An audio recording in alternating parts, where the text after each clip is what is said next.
welcome. We're going to jump right into the key insights from Dr. Dinesh Edem's 2025 clinical update on obesity management. Think of this as a high-level briefing on a field that's changing incredibly fast, built for those of us on the front lines. So let's get into it. For so many of us in practice, managing obesity has just been frustrating. We've had these limited tools, and our patients, despite trying so hard, have really struggled to see results that stick. It's always felt like we were fighting this impossible uphill battle. But what if that's all changing? What if the science has finally delivered therapies that are actually powerful enough to go head-to-head with the biology driving this disease? Well, that new era, it's here. So the whole point of this explainer is to give you a clear, evidence-based look at these new breakthroughs so you can feel confident bringing them into your own practice. Okay, first things first, we have to ground ourselves in the clinical framework. It is absolutely essential that we all start on the same page, seeing obesity for what it is, a complex, chronic disease, not a personal failure. The World Health Organization gives us this really clear medical definition. This isn't about how someone looks, it's about a physiological state that creates a real, quantifiable risk to their health. And that definition? That's our foundation for providing stigma-free care. And of course, we're all familiar with the BMI classifications we use for diagnosis. Overweight starting at a BMI of 25, going up to class 3 obesity above 40. Now, we all know BMI has its limits, but for this discussion, it's the shared language we're going to use. So, with that framework set, let's dive into the biology, because this is the part that is so critical for our patients to understand why this is so hard.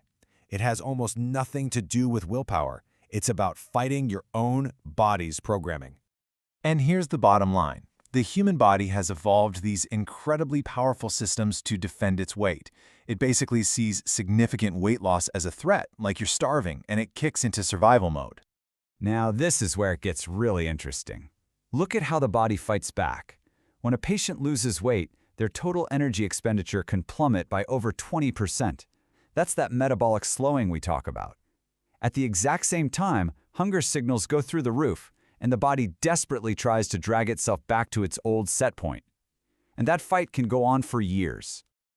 And this just perfectly illustrates that weight gain is never, ever about just one thing. It's this complex mix of genetics, the food environment we all live in, psychosocial factors like stress, and of course, underlying hormonal issues or even medications we prescribe. So if the problem is that complicated, our treatment plan has to be just as comprehensive.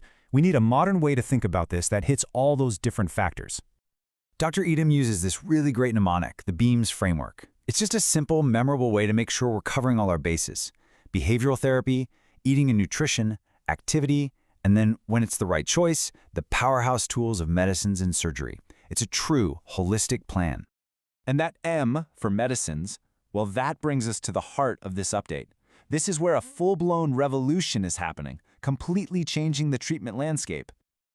To really get how big of a deal this is, you have to look at the old versus the new. The first-gen drugs, they gave us pretty modest weight loss and often came with a laundry list of side effects. The second generation, these incretin-based therapies, are just in a different universe. They work by hijacking the body's own gut hormone system to regulate appetite and metabolism. So let's look at the proof. The Step 1 trial for Semaglutide was an absolute bombshell. Patients on the drug saw an average weight loss of about 16%. Compare that to just 2.4% on placebo. I mean, these are numbers we used to only dream about outside of bariatric surgery. But, it's not just about the numbers on the scale. This SELECT trial gave us this landmark finding.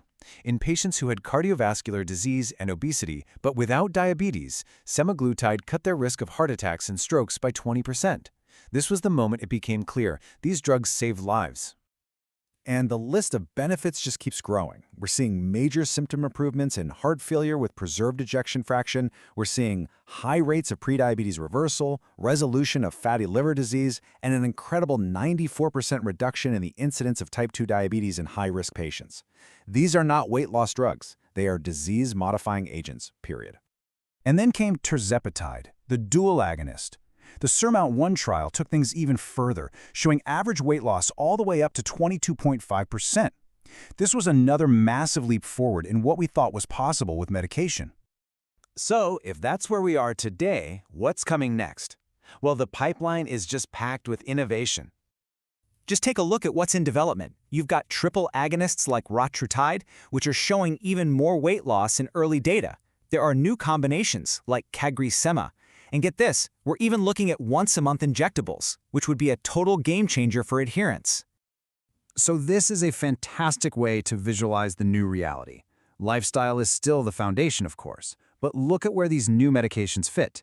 They've created this incredibly powerful bridge, closing that huge gap that used to exist between lifestyle changes and the high efficacy of surgery.